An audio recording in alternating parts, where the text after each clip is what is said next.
সময়, অনেক দিনের সাধনা, জল্পনা কল্পনা, আপনার মোহরে নবুয়তে আমার ঠোঁটটা আমি লাগাবো, আপনার মোহরে নবুয়তের মধ্যে আমার ঠোঁটটা লাগিয়ে আমার ঠোঁটটারে আমি জাহান্নাম থেকে পরিত্রাণ করাবো। এজন্য প্ল্যান প্রোগ্রাম করে এতক্ষণ আপনার জামাটা খুলতে বলেছি। আপনার উপরে আমার কোনো হক নাই। আমার আব্বা মা, আমার সম্পদ, আমার জীবন আপনার জন্য কোরবান গো নবী। ওয়াকানা বাইনা কাতিফাইহি খাতামুন নবুয়া, আর পিঠের মধ্যে কাজিররিল হাজালা, কবুতরের ডিমের মতো একটা মাহরুন নবুয়া ছিল। উনি যে শেষ নবী, উনি যে প্রফেট, দ্য লাস্ট মেসেঞ্জার, এটা প্রমাণ আল্লাহ সিল মেরা দিছে বাম দিকের কাঁধে, ডান দিকে না। কোন দিকে? সাহাবারা যারা এটা দেখেছেন তারা বলেছেন যে আমরা দেখেছি এর মধ্যে কিছু চুলও ছিল, একটু লালচে ছিল, একটু উঁচু ছিল। একদিন বিশ্বনবী বললেন, বান্দার কোনো হক আল্লাহ কোনোদিন ছেড়ে দেয় না। আল্লাহর হক আল্লাহ মাফ করে, বান্দার হকের মাফ নাই। যদিও আমি নবী, আমার উপর যদি কোনো হক থাকে বলো, আমি দিয়ে দেব। কোন সাহাবী দাঁড়ায় না। এক সাহাবী দাঁড়িয়ে বললেন, নবী, যুদ্ধের ময়দানে চাবুক চালানোর সময়, লাঠি চালানোর সময় এক কাফেরকে মারতে যেয়ে আপনার লাঠির বাড়ি আমার পিঠের মধ্যে পড়েছে। আপনি যেহেতু এই কিসাসটা আদায় করতে চান, আপনার পিঠে আমি লাঠির বাড়ি মেরে এটারে শোধবোধ করে দিতে চাই। সাইয়েদনা ওমরে ফারুক হাদের জামা এরকম পড়তে শুরু করছে, আয় এদিকে আয়, তোরে শোধবোধ করাই। বিশ্বনবী বললেন, ওমর রাখো, এটা বান্দার হক, মিটাতে দাও। বিশ্বনবী বললেন, আসো তুমি এসে আমার পিঠে লাঠি দিয়ে চাবুক দিয়ে বাড়ি মারো। সাহাবী বলে, ও নবী, তখন দুর্ভিক্ষের সময়ের যুদ্ধ ছিল, আমাদের গায়ে জামা ছিল না। যখন আপনি আমার চাবুকটা পিঠের মধ্যে মেরেছেন, আমার পিঠে তখন জামা ছিল না। আপনি যদি যথা নিয়মে কিসাসটা আদায় করতে চান, আপনার জামাটা খুলেন, খালি পিঠের মধ্যে বাড়িটা মারিস। এবার ওমরে ফারুককে ধরে কে? এদিকে আয়, তোরে দেখাইতেছে। বিশ্বনবী বললেন, ওমর থামো, মারতে দাও। বিশ্বনবী উনার জুব্বাটা উপরের দিকে উঠালেন, পিঠের মধ্যে বাড়ি দেওয়ার জন্য ওই সাহাবীকে ডাকলেন। ওই সাহাবী বিশ্বনবীকে পিছন দিক থেকে জড়িয়ে ধরে ওই মোহরে নবুয়তের মধ্যে চুমু দিয়ে ফেলেছে। সাহাবী বললেন, নবী গো, এই নাটক করার জন্য আপনি আমারে মাফ করে দিয়েন। আপনি বিশ্বনবী, উদম গায়ে আপনারে দেখা যায় না, খালি গায়ে আপনারে দেখা যায় না। শুনেছি আপনার পিঠের মধ্যে মোহরে নবুয়ত আছে। অনেক দিনের সাধনা, জল্পনা কল্পনা, আপনার মোহরে নবুয়তে আমার ঠোঁটটা আমি লাগাবো, আপনার মোহরে নবুয়তের মধ্যে আমার ঠোঁটটা লাগিয়ে আমার ঠোঁটটারে আমি জাহান্নাম থেকে পরিত্রাণ করাবো। এজন্য প্ল্যান প্রোগ্রাম করে এতক্ষণ আপনার জামাটা খুলতে বলেছি। আপনার উপরে আমার কোনো হক নাই। আমার আব্বা মা, আমার সম্পদ, আমার জীবন আপনার জন্য কোরবান গো নবী। বিশ্বনবীর পিঠে বাম দিকে খাতামুন নবুয়া ছিল, মাহরে নবুয়া। কোন বর্ণনা এসেছে উনি এই মাহরে নবুয়া দিয়ে পিছন দিকে দেখতেন। বিশ্বনবী যখন নামাজ পড়তেন উনি বলতেন, ইস্তাকিমু ওয়া'তাদিলু ইয়ারহামুকুমুল্লাহ, কাতার সোজা করো, ফাঁকা জায়গা বন্ধ করে দাও। কারণ আমি সামনে যেমনি দেখি, পেছনেও তেমনি দেখি। অনেকে বলেন বিশ্বনবী পেছনে দেখতেন এই মাহরে নবুয়তের জায়গাটা দিয়ে। এটা ছিল বিশ্বনবীর behind CC camera, behind close circuit camera. আল্লাহু আকবার। বিশ্বনবী ছাড়া কোন নবীর পিঠে এরকম মাহরে নবুয়া ছিল নাকি? কথা বলেন। এজন্য ওই নবীরে গালি দিলে সহ্য হয়? কথা বলেন, সহ্য হয়? আবিয়াদুল ইবতাইন, বগল ছিল শুভ্র সাদা। আমাদের বগল কি সাদা? দুর্গন্ধ, কুৎসিত, কালো, তাই না? বিশ্বনবীরটা কালো? কথা কন, শুভ্র সাদা। আমরা দোয়া করি এভাবে। বিশ্বনবী মাঝে মাঝে দোয়া করতে করতে বৃষ্টির জন্য যখন দোয়া চাইতেন, আরাফার ময়দানে যখন দোয়া চাইতেন, দোয়া করতে করতে হাতটারে উপরের দিকে করতেন। সবাই এরকম হাত তোলেন, সবাই হাত তোলেন। বিশ্বনবী মাঝে মাঝে আবেগের চোটে এইখান থেকে হাতটা এই জায়গায় নিয়ে যেতেন। সুবহানাল্লাহ। বিশ্বনবী যখন হাত আবেগের চোটে উপরের দিকে উঠাতেন, বিশ্বনবীর বগল দেখা যেত। সাহাবারা বলতেন, হাত্তা ইউরা বায়াদু ইবতাইহি, এই সুযোগে আমরা দেখতাম ওনার বগলটা ধবধবে সাদা, কোনো দাগ ছিল না। মুস্তাওয়াল জাবিন, প্রশস্ত ললাট ছিল। আসাম্মুল আনফ, খাড়া নাক ছিল। বিশ্বনবীর নাক কিন্তু বোচা ছিল না। এরকম চ্যাপটা নাকরে আপনারা কোম্পানিগঞ্জে কি বলেন? চাকমা। কি নাক? হ্যাঁ, বুসা, নাক বুসা বা বোচা। বিশ্বনবীর নাক এই চাকমা স্টাইলে নাক ছিল না, খাড়া ছিল, খাড়া নাক ছিল। সুবহানাল্লাহ পড়ো। মুফাল্লিজুল আসনান, দাঁতগুলো ছিল পরিপাটি। বিশ্বনবীর দাঁতের দিকে তাকালে, বিশ্বনবীর হাসির দিকে তাকালে মনে হতো হাসিতে যেন মুক্তা ঝরে। বিশ্বনবী দেখতে কেমন ছিল আন্দাজ পাচ্ছেন না মোটামুটি? এই চমৎকার দেহটা নিয়ে যখন আয়নার সামনে দাঁড়াতেন, বিশ্বনবী জোস জোস পোজ দিতেন না। এখনকার ছেলেপেলেরা বলে আয়নার সামনে দাঁড়াইয়া দেই জোস জোস পোজ, আছে না নাই? বিশ্বনবী জোস জোস পোজ দিতেন না। বিশ্বনবী আয়নার সামনে দাঁড়িয়ে বলতেন, আল্লাহুম্মা হাসানতা খালকি ফাহসিন খুলুকি। ও আল্লাহ, আমার চেহারাটা যেমনি আপনি সুন্দর বানিয়েছেন, আমার হৃদয়টারেও সুন্দর করে দেন। What a attitude, what an attitude! কি অ্যাটিটিউড ছিল ওনার! আমরা আয়নার সামনে সেজে পড়ে দাঁড়ালে চুলকে সাইজ করি, পাং করি, স্টাইল করে, ডিজাইন করি। বিশ্বনবী সুন্দর চেহারাটা নিয়ে যখন আয়নার সামনে দাঁড়াতেন বলতেন, আল্লাহ, আমার চেহারাটা যেমনি সাদা, হৃদয়টারেও সাদা করে দেন। কিছু মানুষ আছে চেহারা সাদা, হৃদয় কালো, আছে না নাই? কিছু মানুষ আছে চেহারাটা কুচকুচে কালো, অন্তরটা সাদা, এমন মানুষও আছে না নাই? বিশ্বনবীর ভেতরও সাদা, বাহিরও সাদা। সুবহানাল্লাহ। আর এই সুন্দর সাদা দেহ নিয়ে আয়নায় দাঁড়িয়ে পড়তেন, আল্লাহ, চেহারা যেমনি সুন্দর, চরিত্রটাও সুন্দর করে দেয়। এজন্য আয়নার সামনে দাঁড়িয়ে এই দোয়ার দরকার, আছে না নাই? পড়তে রাজি আছেন? মনে থাকবে না মাহফিল শেষ ভুলে যাবেন? মনে থাকবে? আয়নার সামনে আপনি যখন দাঁড়াবেন, আপনার স্ত্রী যখন দাঁড়াবে, আপনার বাচ্চারা যখন দাঁড়াবে, বলে দিবেন, বাবা, আয়নার সামনে দাঁড়ানোর দোয়া পড়ো। কত অসাধারণ দোয়া! পড়েন আওয়াজ করে আমার সাথে, আল্লাহুম্মা হাসানতা খালকি ফাহসিন খুলুকি। আল্লাহুম্মা হাসানতা খালকি ফাহসিন খুলুকি। এর মানে, আল্লাহ, আমার চেহারাটা করেছো সুন্দর, আমার আচরণ, আমার চরিত্রটাও সুন্দর করে দাও। চিৎকার করে পড়েন আমিন। তাহলে বিশ্বনবীর ব্যাপারে তিনটা কথা আমরা শুনবো বলেছিলাম, প্রথমটা শুনে ফেলেছি। মানে উনি দেখতে কেমন ছিল, উনি দেখতে কেমন ছিল, এর মধ্যে আমাদের আমলের কিছু নাই, শুধু বর্ণনা করা আর শোনা আর বিশ্বনবীকে ভালোবাসা, ঠিক কিনা? কারণ উনার না খাড়া, আমার তো খাড়া নাও হইতে পারে। উনি সুন্দর, আমি তো শ্যামলা হইতে পারি, কারণ এটা আল্লাহর দেয়া পরীক্ষা, ঠিক কিনা? দ্বিতীয় পয়েন্ট থেকে আমাদের আমল শুরু। দ্বিতীয় পয়েন্ট ছিল বিশ্বনবীর আচরণগত বৈশিষ্ট্য। আমার নবীর বিহেভিয়ার কেমন ছিল, কন্ডাক্ট সিস্টেম কেমন ছিল, ম্যানার কেমন ছিল, মানুষের সাথে কমিউনিকেশনটা কেমন ছিল, ব্যবহারিক জীবনটা কেমন ছিল, এগুলো আমল করার দরকার, আছে না নাই? কষ্ট হচ্ছে? কষ্ট হচ্ছে? মনোযোগ আছে তো? মনোযোগ আছে না গেছে? আমরা এবার শুনবো বিশ্বনবীর আচরণ কেমন ছিল। বিশ্বনবী যখন রাস্তা দিয়ে হাঁটতেন, ইয়ামশি হাউনান, বিনয়ের সাথে হাঁটতেন। ইয়ামশি হাউনান, রহমানের বান্দারাও বিনয়ের সাথে রাস্তা দিয়ে হাঁটে, ঠিক কিনা? ওয়াইবাদুর রহমানিল্লাযীনা ইয়ামশুনা আলাল আরদি হাওনা ওয়া ইযা খাতাবাহুমুল জাহিলুনা ক্বালু সালামা। রহমানের বান্দারা যখন রাস্তা দিয়ে হাঁটে, বিনয়ের সাথে হাঁটে, তারা অহংকার প্রদর্শন করে না, মানুষের সাথে বিনয়ের সাথে রাস্তা দিয়ে হাঁটে। এজন্য রাস্তা দিয়ে যখন হাঁটবো, বিনয়ের সাথে হাঁটবো। রাজি আছেন তো? নাকি অহংকার প্রদর্শন করে হাঁটবেন? বিশেষ করে যুবকেরা, 3-4 জন যুবক একসাথে হলে রাস্তায় ওদের আর কারো হুঁশ জ্ঞান থাকে না, পুরো দুনিয়াটাই মনে হয় দুনিয়াটাই আমার, আছে না নাই? না, মুরব্বীকেও সম্মান করবা, মহিলাদেরকে সম্মান করবা, তোমার জায়গায় তুমি হাঁটবা, ভদ্রভাবে হাঁটবা। ভদ্রভাবে হাঁটার দরকার, আছে না নাই? উনি মুরব্বী, একদিন উনিও তোমার মতো যুবক ছিল, ঠিক কিনা? এই যে আমার কালো দাড়ি, আজীবন কালো থাকবে? কথা বলেন।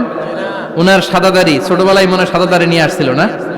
হ্যাঁ, উনিও একদিন তাগড়া যুবক ছিল, উনিও কোম্পানিগঞ্জ বাজারে দাঁড়ালে লোকজন তাকিয়ে থাকতো, ঠিক কিনা? তার মানে রং ধরা যৌবন জং ধরে শেষ। যৌবন সব সময় থাকে না, সার্টেন একটা পিরিয়ডের জন্য আল্লাহ দিয়েছে। এজন্য যুবক ভাইরা, তোমাদের রক্ত গরম, তোমাদেরকে বিনয়ী হতে হবে বেশি, ঠিক কিনা? রাজি আছো তো সবাই? বিশ্বনবী বিনয়ের সাথে হাঁটতেন। ওয়াকানা ইয়াতাবাসসাম, সবসময় মুচকি হাসতেন। কি করতেন? মুচকি হাসেন তো আপনারা? হাসেন না? মুচকি হাসবেন, কারণ মুচকি হাসতে পয়সা লাগে না। লাগে? মুচকি হাসি দেন তো একটা। এই যে সবার এখন মুচকি হাসি, পয়সা লাগছে? কথা কন। তাবাসসুমুকা ফি ওয়াজহি আখিকা সাদাকা, you would smile to your brother, it's a charity. তুমি তোমার ভাইয়ের দিকে তাকিয়ে যে মুচকি হাসবে, এত সদকা দেওয়ার সওয়াব হয়ে যাবে।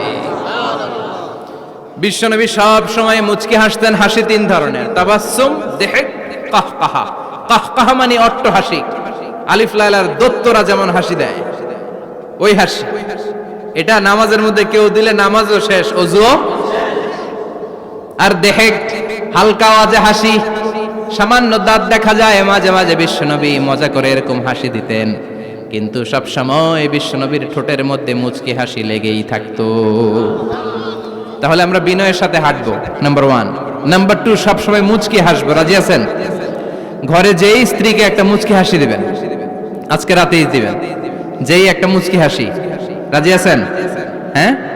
ভালোবাসা বাড়াই দিবে কে? কথা কয় না। ভালোবাসার কথা আসলে আওয়াজ কমে যায়। ভালোবাসার কথাও কোরআনে আছে না নাই?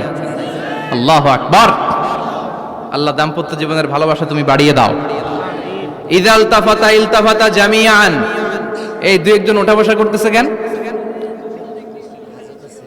ওঠা বসা করা যাবে না, বসেন।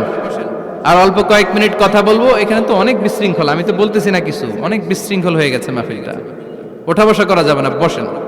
2-4 মিনিট কথা বলে আমরা একসাথে বিদায় নিব। কারণ এই মাহফিলগুলোর একটা সৌন্দর্য আছে, আপনি ওঠা বসা করলে সৌন্দর্যটা নষ্ট হয়। আপনি কি মনে করছেন শুধু এই মিডিয়া কর্মীরাই ভিডিও করে, ফেরেশতাদের ভিডিও নাই? ওয়া কুল্লা শাইইন আহসাইনাহু ফি ইমামিম মুবিন। ফেরেশতাদের ভিডিও ক্যামেরার নাম ইমামুম মুবিন। সুবহানাল্লাহ পড়েন। এই ইমামুম মুবিন নামক ক্যামকর্ডার, এটা দিয়ে তারা রেকর্ড করে নিয়ে যায়। এজন্য ওঠা বসা করলে এটা সুন্দর লাগবে। কথা বলেন। আর উঠবেন কেউ? আর কয়েক মিনিট কথা বলবো, আমরা কেউ উঠবো না ইনশাআল্লাহ। পড়েন। ইযাল তাফাতা ইলতাফাতা জামিআন। বিশ্বনবীর যদি ডানে বায়ে কোথাও তাকানোর দরকার হতো, উনি আর চোখে তাকাতেন না। অনেকে এইভাবে বসে আছে, ডানে এমনে তাকায়, এমনে আছে না নাই? এইভাবে এমনে তাকায়, আছে না নাই? এইভাবে তাকানো যাবে না। বিশ্বনবী ডানে তাকানোর দরকার হলে ইলতাফাতা জামিআন, অ্যাবাউট টার্ন, ঘুরে যেতেন, ঘুরে এইভাবে তাকাতেন। আবার বায়ে তাকানোর দরকার হলে বুকটা নিয়ে, শরীরটা নিয়ে ঘুরে যেতেন, এইভাবে তাকাতেন। সুবহানাল্লাহ পড়বেন না? আর চোখে তাকানো কি ভালো স্বভাব? বিশ্বনবী ইযাল তাফাতা ইলতাফাতা জামিআন, যেদিকে তাকাবেন ওদিকে ফুল্লি মনোনিবেশ করতেন, তারপরে তাকাতেন। সুবহানাল্লাহ পড়েন। ওয়া কানা মুস্তাহিয়ান, লাজুক ছিলেন, বেশ লাজুক। এখন সমাজে লাজুকতা নাই, লাজ শরম আমরা হারাতে বসেছি, ঠিক কি না? বিশ্বনবী আসাদ্দু হায়াআন মিনাল আযরা ফি খিদরিহা, যেই মেয়েদের বিয়ে হয় নাই, এমন ভার্জিন নারী, কুমারী নারী যারা পর্দার ভেতরে অনেক লাজুক হয়ে বসে থাকে, বিশ্বনবী পর্দার আড়ালের ওই কুমারী নারীদের চাইতেও বেশি লাজুক ছিলেন। এত লাজুক ছিলেন, এত লাজুক ছিলেন, লজ্জা পেলে চেহারাটা বিশ্বনবী লাল হয়ে যেত। ছোট্টবেলায় হালিমাতুস সাদিয়ার বাড়িতে যখন দুধ খেতে গিয়েছিলেন, বিশ্বনবীর দুধমা হালিমাতুস সাদিয়া বলে, এই কুরাইশি মুহাম্মদ ছেলেটাকে কখনো কাঁদতে দেখি নাই।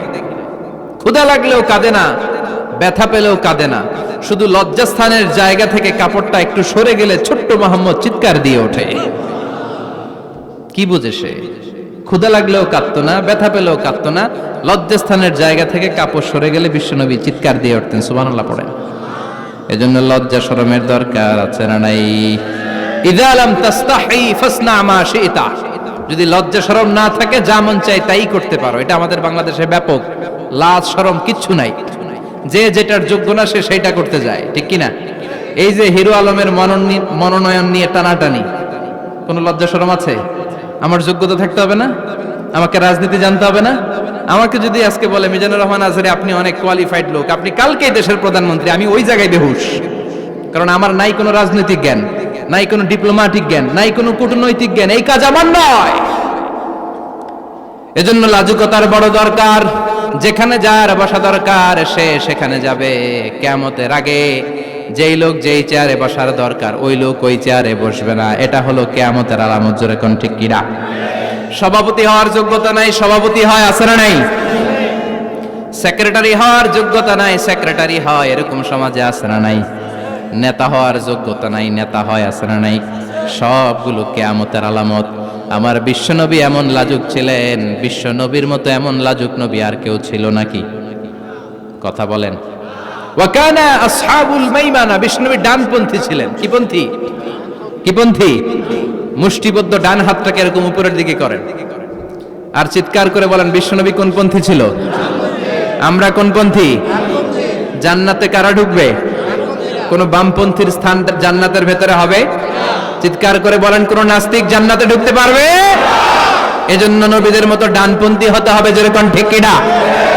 বিশ্বনবী সব ভালো কাজগুলো ডান দিক দিয়ে করতে পছন্দ করতেন। জামা পরলে ডান দিক দিয়ে, খাবার বিতরণ করলে ডান দিক দিয়ে, মুসাফা করা শুরু করলে ডান দিক দিয়ে, ডান দিক দিয়ে ভালো কাজ বিশ্বনবী পছন্দ করতেন। সুবহানাল্লাহ পড়েন। আসহাবুল মাইমানা, বিশ্বনবী মেহমানদারি করতে পছন্দ করতেন। আমরা করি তো? মেহমানদারি করান? মেহমান ঘরে আসলে ভালো লাগে? খারাপ লাগে কার কার দেখি? সবার ভালো লাগে, কিন্তু আমরা অনেকে খুশি হই না। মেহমান আসলে নাখোশ হই, নিজেই খাইতে পাই না। মেহমান আইছে কে? খাওয়ামু করতে, খাওন নাই, যেন ও খাওন বানাইছে। খাওন পাঠায় কে? রিজিক দেয় কে? গোটা বিশ্বের সবাই মিলে আমরা একটা চাল বানাতে পারবো নাকি? ও মিয়া চাইনিজ চাউল না, চাইনিজ ডিম না, ওগুলো সবাই পারে, ঠিক কিনা?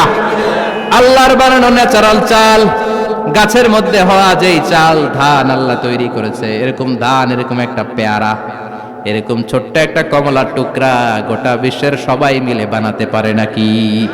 এজন্য রিজিকের মালিক কে?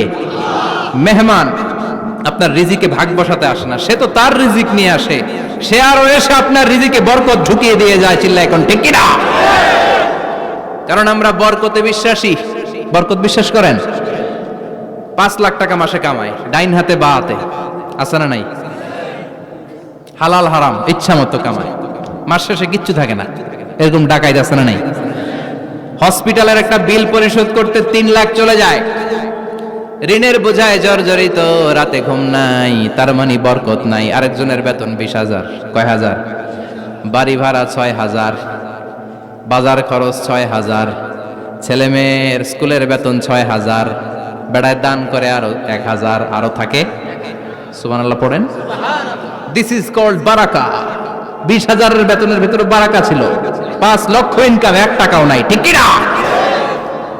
এজন্য কোটি টাকার মালিক দেখলে মনে করবেন না অনেক সুখ। এই দুনিয়ার জীবনটা ধোঁকা, মোহাচ্ছন্ন হয়ে আছি আমরা। এটা ধোঁকা, এটা মরিচিকা, এটা চাকচিক্যময় একটা জায়গা। মৃত্যুর পর মনে হবে একটা দুঃস্বপ্ন ঘটেছিল আমার। বিশাল এক জগৎ পড়ে আছে সামনে। দুনিয়াটাই ধোঁকা, দুনিয়াটাই মোহের জায়গা। আমরা সবাই মোহাচ্ছন্ন হয়ে আছি। দুনিয়ার উদাহরণ হলো 3টা লাশ আর 4টা স্বর্ণের টুকরার সমান। 3 জন যুবক কাজের জন্য বেরিয়েছে, পথিমধ্যে 4টা স্বর্ণের টুকরা পেয়েছে। যুবক কয়টা? স্বর্ণ পাইছে কয়টা? মহা খুশি, খুশিতে বাকবাকুম, 4টা স্বর্ণের বড় বড় টুকরা পেয়েছে। আমরা আজীবন খেলে বসে খেয়ে যেতে পারবো, কিচ্ছু লাগবে না আমাদের। 3 বন্ধু বলে ভাগ করি, আরেকজন বলে ক্ষুধা লাগছে। একজন যা বাজার থেকে রুটি কিনে নিয়ে আয়, খাওয়ার পরে ভাগ করবো। একজন রুটি কিনতে গেল, শয়তান 2টারে বুঝায়, ওইটারে মারতে পারলে ভাগ বটোয়ারা সহজ হবে। তোরা 2 জন স্বর্ণ 4টা, তুই নিবি 2টা, ও নিবে 2টা। হিসাব সহজ না? 2 বন্ধু প্ল্যান করছে, ওইটারে মাইরা তুই 2টা, আমি 2টা। যেটা রুটি আনতে গেছে প্ল্যান করেছে, রুটির মধ্যে বিষ মিশায় নেই। কি মিশাবো? বিষ। তাহলে বিষ খাওয়া আর রুটি খেয়ে ওই 2টা সে সব পাবে, আমি পাবো। ভাগাভাগির কিছু নাই, সব যাবে আমার কাছে। 4টা স্বর্ণের টুকরার মালিক আমি। রুটির মধ্যে বিষ মেখে নিয়ে এসেছে। ওই 2 বন্ধু প্ল্যান অনুযায়ী ওইটার ধরে মেরে ফেলছে। এবার মহা খুশি। এক বন্ধু কয়, এবার তো ভাগ বটর আর কিছু নাই, তুই 2টা, আমি 2টা, আগে খাইয়া লইস। আগে খাওয়ার পরে এই 2টাও নাই। 3টা লাশ, 4টা স্বর্ণের টুকরা, এটাই তো দুনিয়ার জীবন, ঠিক কিনা? আসল জীবন কবর থেকে শুরু হবে, কোন ঠিক কিনা? একদিন মাটির ভেতরে হবে ঘর রে মন আমার, কেন বাঁধো দালান ঘর রে মন আমার, কেন বাঁধো দালান ঘর, ঠিক কিনা? দুনিয়ার জীবন আসল জীবন না, এটা মরিচিকা, এটা ধোঁকা, এটা মোহ, এটা শয়তানের চাকচিক্য। আসল জীবন কবরের জীবন, আসল জীবন সামনে পড়ে আছে, জন্য বরকতে বিশ্বাস করি আমরা, ঠিক কিনা? ল্যান্ড ক্রুজার দাপিয়ে বেড়ায়, বড় বড় টাওয়ারের মালিক, অনেক সম্পদের মালিক, এটা দেখেই মনে করবেন না অনেক সুখে আছে, ঘরে যেয়ে দেখেন কোনো সুখ নাই, ঠিক কিনা? সাধারণত টাকা যার বেশি দুঃখ তার বেশি, টাকা যার কম সুখ তার বেশি। সুবহানাল্লাহ পড়েন। আল কানাআতু মিনাল ইসলাম। এজন্য আমার শ্রমিক ভাইয়েরা, আপনাদের এক পা জান্নাতে এমনি ঢুকে আছে। নামাজ পড়বেন, মা বাবার খেদমত করবেন, ইসলামের নিয়মগুলো মানবেন, দ্বিতীয় পাটাও জান্নাতে ঢুকায় দিবে কে? আর যারা কোটি কোটি টাকার পাহাড় বানিয়েছে, ওদের হিসাবের ফিরিস্তি অনেক বড়। বিশাল বাড়ির মালিক, ল্যান্ড ক্রুজার চালায়, সাবরোলেট চালায়, পোরশে, ফারারে, ল্যাম্বরগিনি চালায়, আছে না নাই? ঘরে সুখ নাই, রাতে ঘুম নাই, টেনশন আর টেনশন, 4টা ট্যাবলেট খেয়ে আধা ঘন্টা ঘুমাতে পারে না, এরকম ধনী আছে না নাই? সব ধনীরা আবার এক পাল্লায় মাইপেন না। হালাল পন্থায় মাথার ঘাম পায়ে ফেলে যেই ধনী ব্যবসায়ীরা বড় লোক হয়েছে, ওদের ঘরে ঠিকই শান্তি আছে। তার মানে টাকা যার বেশি, অসুখ তার বেশি, কিচ্ছু খেতে পারে না। দেখবেন ধনীদের খাবারের ডায়েটে থাকে ভেজিটেবলস আইটেম, ঠিক কিনা? এমনি হজম হয় না, আবার ডাক্তারের কাছে গেলে বলে কিচ্ছু খাবেন না, খালি ঘাস খাবেন। কি খাবেন? মানে ভেজিটেবল খাবেন, সবজি খাবেন তো সুস্থ থাকবেন, আছে না নাই? ঘুম নাই, শান্তি নাই। এই যে কোম্পানিগঞ্জ বাজারের যারা কুলি মজুর শ্রমিক, এদের ঘুমে ঝামেলা আছে, কথা বলেন?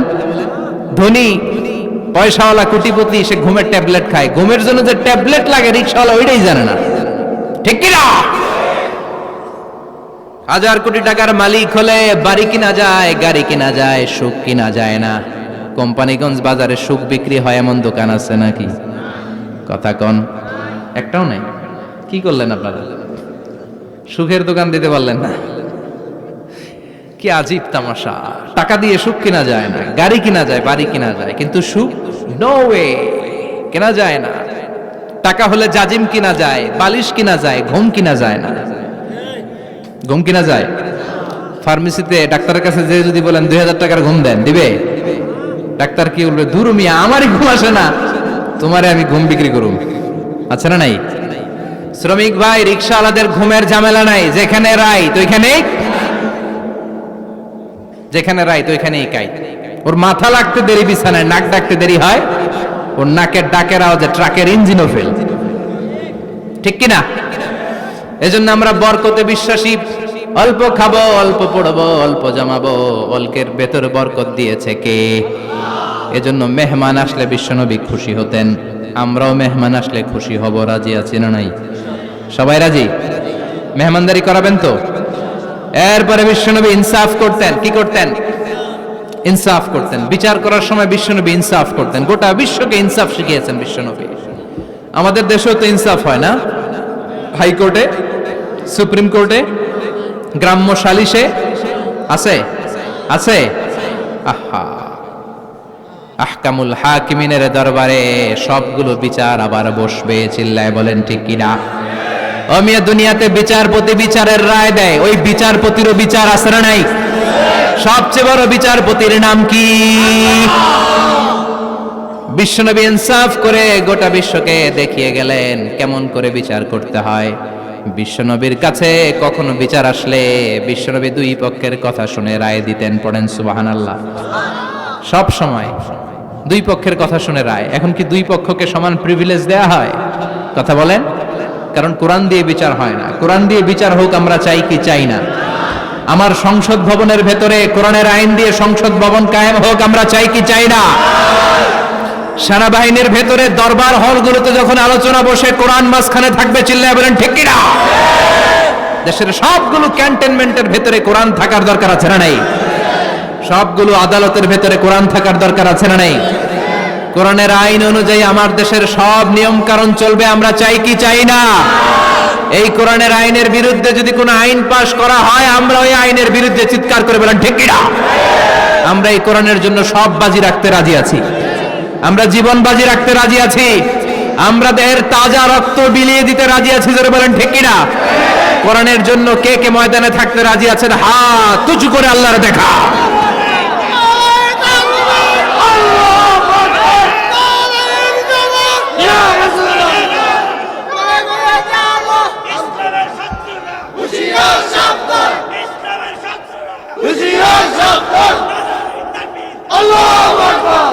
আল্লাহ কোরআনের জন্য যে ভালোবাসাটাকে তুমি কবুল করো, আমরা যেন দেখে যেতে পারি যে এই দেশে কালেমার পতাকা পতপত করে উড়েছে।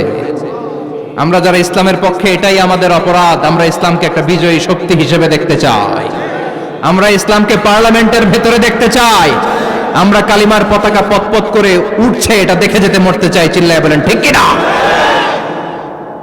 বিশ্বনবী ইনসাফ শিখালেন, বিচার আসলে দুই পক্ষের কথা শুনতেন। বিশ্বনবীর স্ত্রী সাউদা এসে বলে, নবী, আমি আপনার কুমারী বউ আয়েশার ঘরে তরকারি নিয়ে গিয়েছিলাম, ঝোল নিয়ে গিয়েছিলাম, কোন বর্ণনায় পায়েস নিয়ে গিয়েছিলাম। তরকারি দেওয়ার পরে আপনার স্ত্রী রেগে বলে, তরকারি দিলা কেন? আমি কি তরকারি রাঁধতে পারি না? আনলা কেন? রাগের চোটে তরকারির ঝোল নিয়ে পায়েস নিয়ে আমার গালের মধ্যে মাখিয়ে দিয়েছে আপনার বউ। আপনি তো শ্রেষ্ঠ বিচারক, ও নবী বিচার করে দেন। দুই বউয়ের মধ্যে ঝগড়া আছে না নাই? বিশ্বনবী সাউদার কথা শুনলেন, মা আয়েশাকে ডেকে পাঠালেন। মা আয়েশারে বললেন, ও আয়েশা, আসলে এমনটা করেছো নাকি? মা আয়েশা বলে, নবী, তখন আমার মেজাজটা বড্ড গরম ছিল, রাগের মাথায় ঝোল নিয়ে আমি সাউদার মুখে লাগিয়ে দিয়েছি। আসলে কাজটা কথা শুনে রায় দেয় নাই, ঠিক কি না? দুইজনের কথা শুনে বিশ্বনবী বললেন, আমার আদালতের রায় হচ্ছে কিসাস, টিট ফর ট্যাট। যেমন করেছো তেমন, ঘুষি মারলে ঘুষি, গুতা মারলে গুতা, ঠেলা মারলে ঠেলা, আছে না নাই? সাউদাকে যেমনি তুমি পায়েস মাখিয়ে দিয়েছ, সাউদাও পায়েসের বাটি থেকে কিছু পায়েস নিয়ে আয়েশার গালে মাখো। সুবহানাল্লাহ পড়েন। সাউদাও বিশ্বনবীর রায় অনুযায়ী বাটি থেকে পায়েসের ঝোল নিয়ে মা আয়েশার গালের মধ্যে মেখে দিলেন। মা আয়েশা কি আর করবেন, হেসে দিলেন। সাইয়েদাতুনা সাউদাও হাসলেন, বিশ্বনবীও হাসলেন। আরশের উপর থেকে খুশি হয়ে গেল কে? এজন্য কোরআন দিয়ে যদি, কোরআনের নিয়ম দিয়ে যদি, বিশ্বনবীর শেখানো পন্থায় যদি বিচার হয়, ওই বিচারের মধ্যে ইনসাফ থাকবে, জুলুম থাকবে না। ওই বিচারের মধ্যে কোনো স্কাইপি কেলেঙ্কারি হবে না। আমাদের টেলিফোনের ফোনালাপ ফাঁস হয়ে যায়, স্কাইপি ফাঁস হয়ে যায়, অনেক ঝামেলা হয়ে যায়, আছে না নাই? এরপরেও জনগণের চোখ খোলে না। আল্লাহ তুমি চোখ খোলার তৌফিক দাও, সহি সমঝ দান করো, পড়ে না আমিন। বিশ্বনবী ইনসাফ করতেন। বনু মাখজুমিয়া গোত্রের এক মহিলা চুরিতে ধরা পড়ল। কিসে ধরা পড়ল? কথা বলেন। চুরিতে। চুরি করলে নিয়ম কি? লাউ চুরি করলে, আম চুরি করলে, কলা চুরি করলে হাত কাটা যাবে না, এটা বড় চুরি। সুবহানাল্লাহ।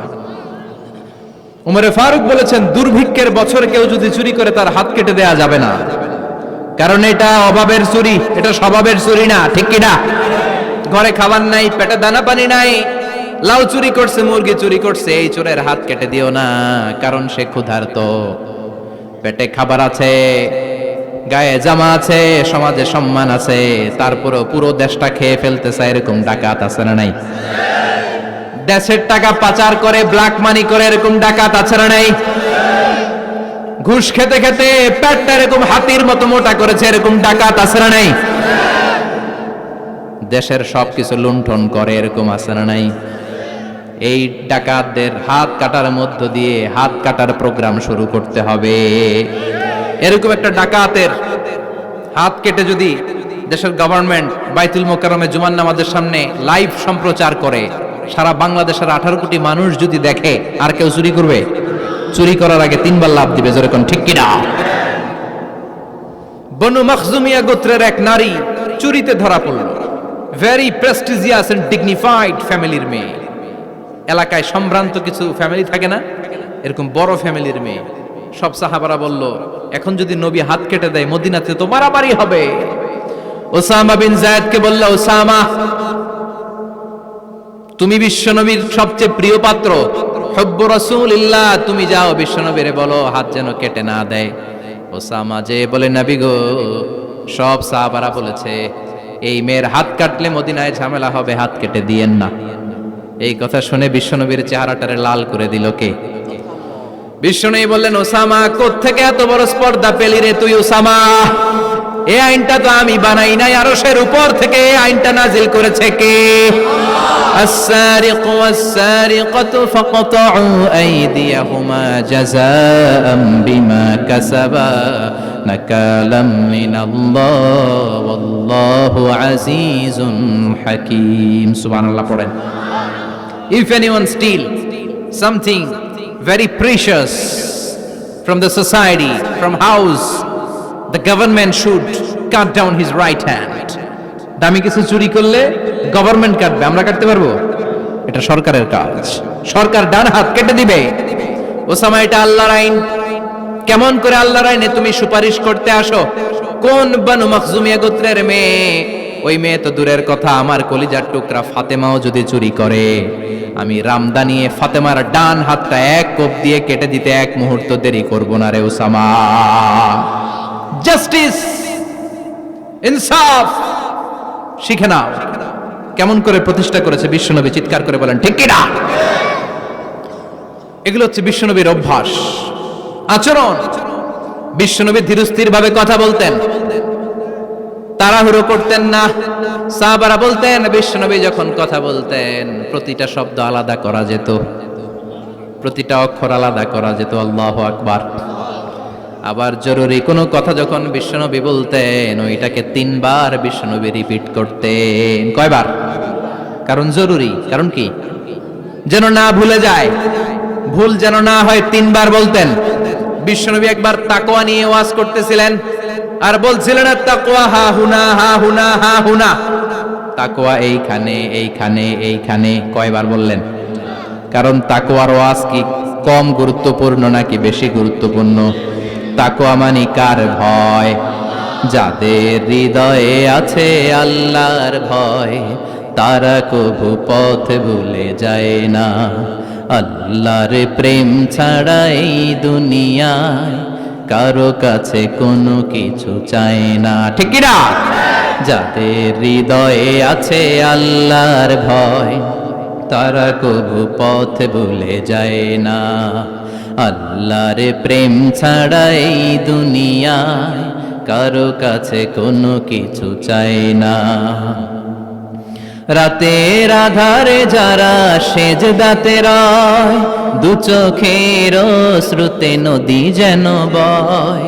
রাতের আধারে যারা সেজদাতে রয়, দু চোখের শ্রুতে নদী যেন বয়।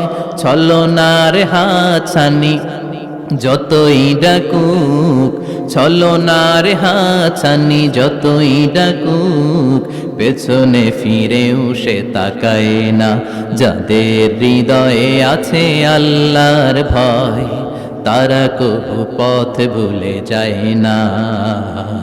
আল্লাহর প্রেম ছাড়া এই দুনিয়া কারো কাছে কোনো কিছু চায় না।